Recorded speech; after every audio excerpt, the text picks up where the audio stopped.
Hello, and welcome to Round Robin. I'm your host, Robin McCormick with the City of Hampton, and today we're going to talk with an organization you may not have heard of, Empowering Transgender Services. My guest is Dr. Matthew Rosario. Welcome. Hi, good morning. How are you doing today? Good.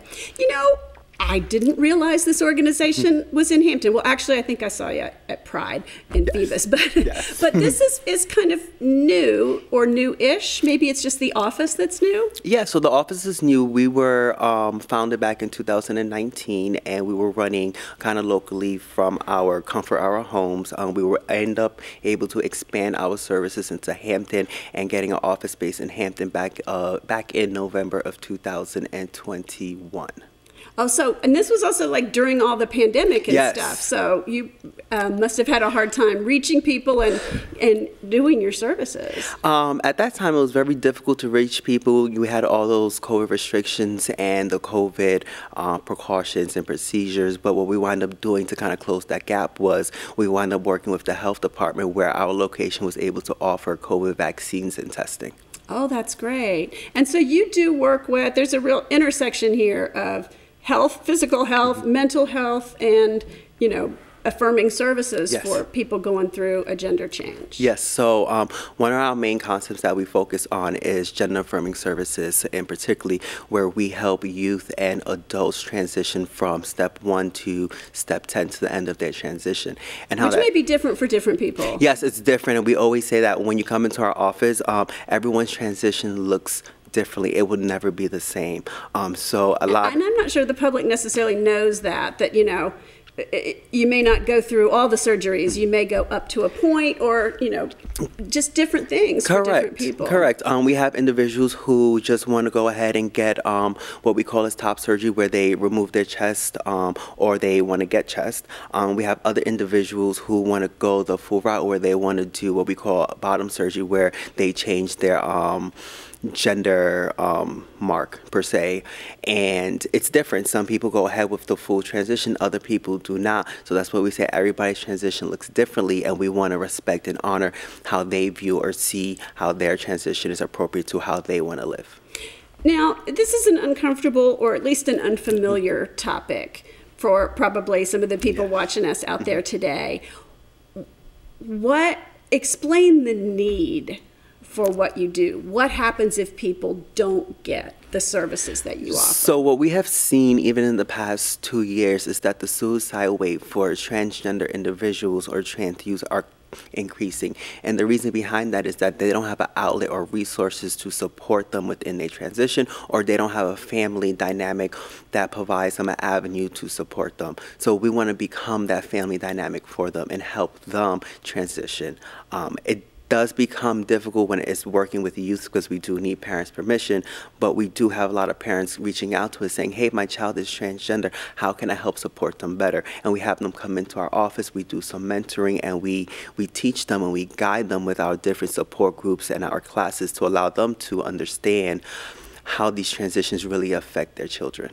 So that was going to be my next question. Do you have support groups? Is it one-on-one? I mean, how do you go about this? So we have 3 different support groups. When we're working with the trans youth and their family, that's going to be more one-on-one, and that's going to be with me and Ms. Byers, where we sit down with the family and the youth and speak to them about the process, getting a better understanding of the dynamics and how and why they came here today to see us.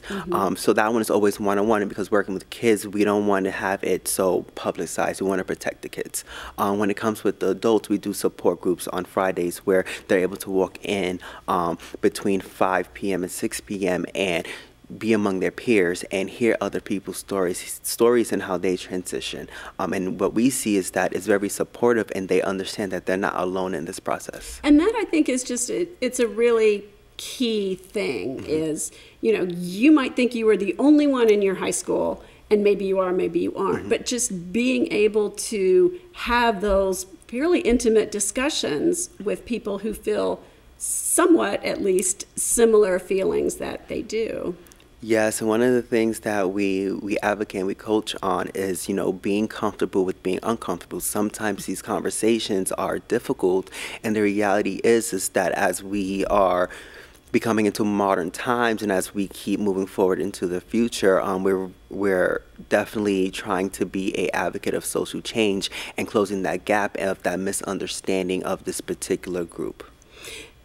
And there are people out there who might say, but if you didn't exist, the issue of transgender people would go away.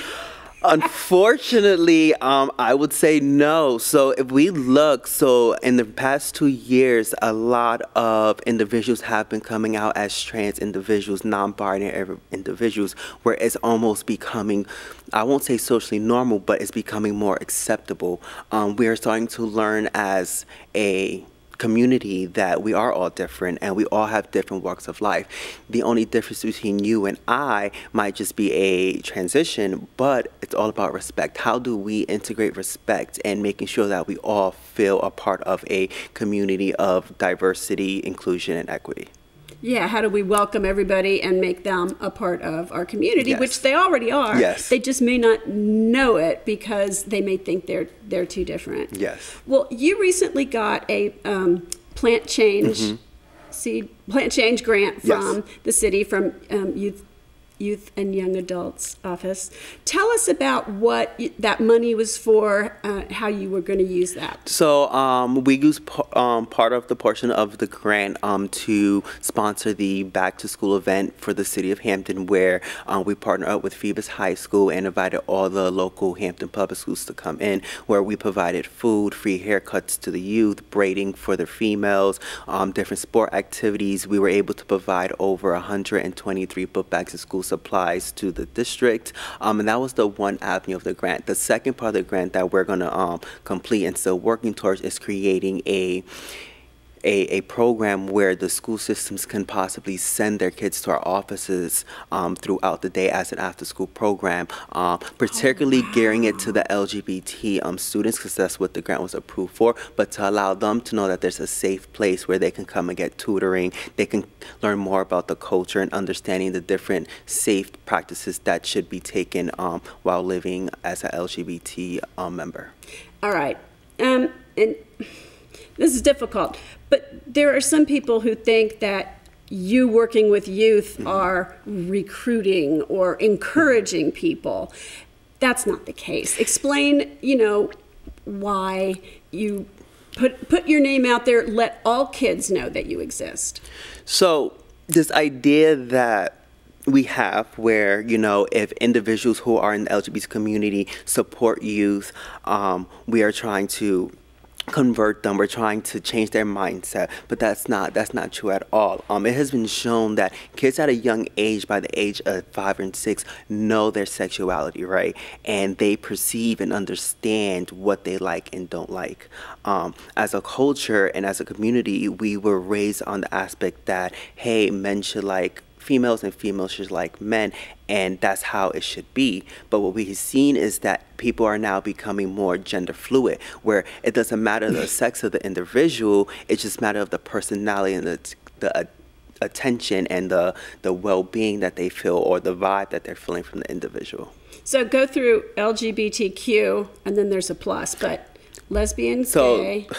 They keep updating it every year. I gotta keep up. Bisexual. So lesbian, gay, bisexual, transgender, queer, non-binary, and then it's like gender expression now. Okay, so people may not know what non-binary means. Can you explain that? Yes, of course. So non-binary means is that they do not choose a gender preference. So they do not consider or classify themselves as male, and they don't classify themselves as female. They just see themselves as a person, and they don't want to be labeled as far as a sex. There's a lot out there, and really, the people who are in their teens and 20s are looking at their options probably differently than than I did growing up, when things were hugely stigmatized. So I think it's just so important that you're there for the people who need you. You are not there to change anybody. Correct. You are there to help people wherever they are.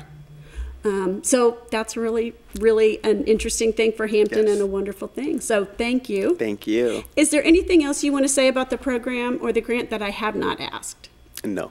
Okay. Well, thanks so much Thank for you so coming by, much. Matthew. And thank you for watching. I hope you understand that this is not about changing anyone. It is about helping them be who they are, and a resource that we have in Hampton for our young people and for really people of any age. Thanks for watching.